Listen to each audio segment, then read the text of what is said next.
തമിഴ് വംശജരുടെ വിദ്യാഭ്യാസ ഉന്നമനത്തിനായുള്ള സാക്ഷരതാ മിഷന്റെ പുതിയ പദ്ധതിയുടെ സംസ്ഥാനതല ഉദ്ഘാടനം കുളത്തൂപ്പുഴയിൽ നടത്താൻ തീരുമാനമായി.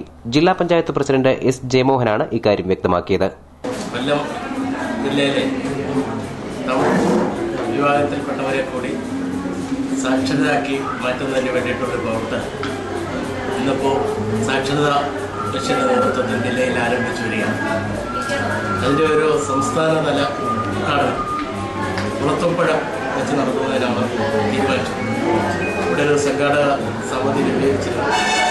അതിൻ്റെ വിപുലമായിട്ടുള്ളൊരു യോഗം ഇന്ന് കുളത്തൂപ്പുഴ വെച്ച് ജനിയുണ്ടായി. ഫെബ്രുവരി മാസം തന്നെ കേരളത്തിലെ മന്ത്രിമാരും സാംസ്കാരിക സാമൂഹിക രാഷ്ട്രീയ രംഗത്തെ പ്രമുഖരെയെല്ലാം പങ്കെടുപ്പിച്ചുകൊണ്ട് സംസ്ഥാനതല ഉദ്ഘാടനം കുളത്തൂപ്പുഴയിൽ വെച്ച് ചേരാനാണ് ഉദ്ദേശിച്ചത്. ജില്ലയിൽ തമിഴ് വംശജർ ഏറ്റവും കൂടുതൽ തിങ്ങിപ്പാർക്കുന്ന പഞ്ചായത്താണ് കുളത്തൂപ്പുഴ. ഈ മേഖലയിലെ കുട്ടികളുടെ വിദ്യാഭ്യാസ ഉന്നമനം ലക്ഷ്യമിട്ടാണ് പുതിയ പദ്ധതി. മാർച്ച് അവസാന വാരം ഉദ്ഘാടനം നടത്താനാണ് പദ്ധതിയെന്ന് എസ് ജയമോഹൻ പറഞ്ഞു. ഇതുമായി ബന്ധപ്പെട്ട ആലോചനാ യോഗം ഗ്രാമപഞ്ചായത്ത് പ്രസിഡന്റ് സി സുഭിലാഷ് കുമാറിന്റെ അധ്യക്ഷതയിൽ ചേർന്നു. ബ്ലോക്ക് പഞ്ചായത്ത് അംഗം എസ് സി സഞ്ജയ് ഖാൻ, പഞ്ചായത്ത് അംഗങ്ങൾ തുടങ്ങിയവർ പങ്കെടുത്തു. News bureau, Kulathupuzha.